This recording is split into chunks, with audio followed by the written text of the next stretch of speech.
Мигранты, мигранты, мигранты, иммигранты, нелегальные мигранты. Это все такая чушь идет из России.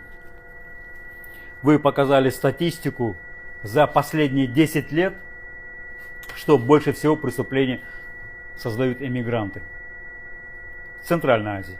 Я, кстати, вчера чуть-чуть приструнил своих земляков, узбеков, чтобы не совершали преступления и работали честно в России. Но что получается? Я обращаюсь к ксенофобам в России. Вы что творите? Вам не нравится азиатское лицо? Вам не нравится, как они нечисто, нехорошо говорят на русском языке? Я узбек, я 16 лет живу в Норвегии. И я этого здесь не чувствую в Норвегии. А вы, моих земляков, вообще всех национальностей, которые не из России, называете гастарбайтерами. Немецким словом, да? Хотя в переводе это слово обозначает гостевой работник. А вы как-то это слово используете как реальные ксенофобы. Там уже и до национализма недалеко. Вы что, охренели, что ли? А, россияне? Вы что, забыли, что ли?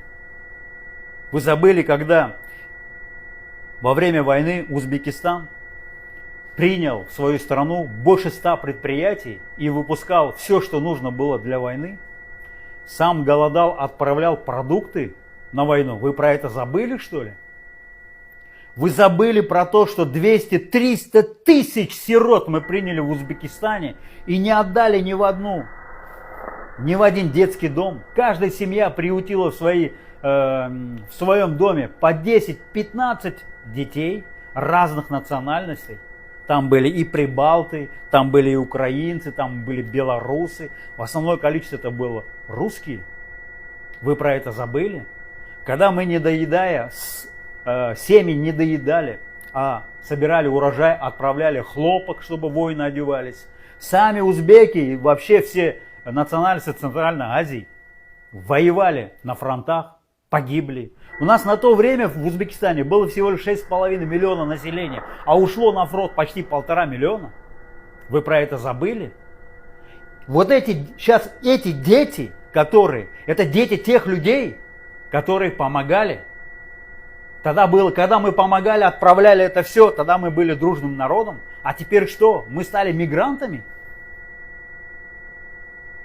Легальные мигранты? Нелегальные мигранты? Да вы, обратите внимание на свою миграционную полицию, которая создает из этих же мигрантов, другие организации, которые за это деньги берут. Делают фальшивые документы. Вся ваша миграционная полиция, она коррумпирована. Они все имеют деньги. Посмотрите, на каких авто и где они живут, эти полиции из миграции.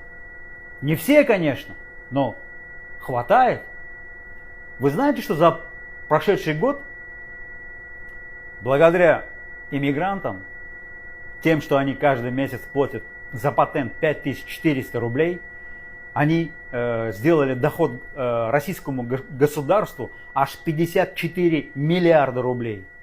Если бы ваша иммиграционная полиция была бы не коррумпирована, вы бы получили 100 миллиардов рублей. Откройте глаза, какая нахрен ксенофобия? Не нравится, видите ли, им цвет кожи, не нравится им разрез глаза.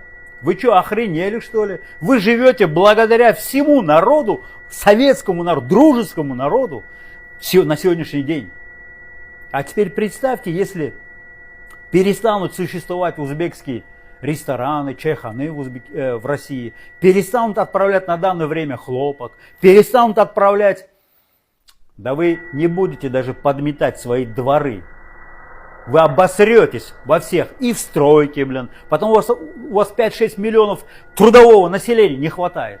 Кто дороги строит на сегодняшний день? Кто такую Москву построил на сегодняшний день? Почему чисто в ваших городах? Что там, русские работают? Что, русский может работать 10-12 часов в такси? В эконом-классе? Да хрен вам.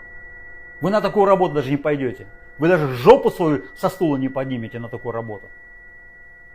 А наши приезжают по 10, по 12 часов пашут. И вы еще создаете какие-то проблемы. Если он совершил преступление, он обязательно сядет через суд в тюрьму. Его накажут. Я об этом вчера говорил. Я попросил своих земляков, если увидите какое-то намерение на преступление или на человек совершил преступление, сдайте нахрен своего земляка в полицию. Я об этом говорил. У меня душа болит. Я узбек, живу в Норвегии. Правда, я не у вас живу. Но у меня душа болит за своих земляков. Где бы они ни находились, в России там, запрещаете там им читать намаз. Конечно, я понимаю, вдоль дороги расстелить и читать намаз, конечно, это и небезопасно. Но извините, друзья, россияне, в Европе мечетей больше в 1000 раз, чем во всей России. Но вы сами ставите препоны, вы сами ставите препятствия, чтобы они легально работали и платили налоги. Во что мы превращаемся, друзья? Я понять не могу. Во что мы превращаемся?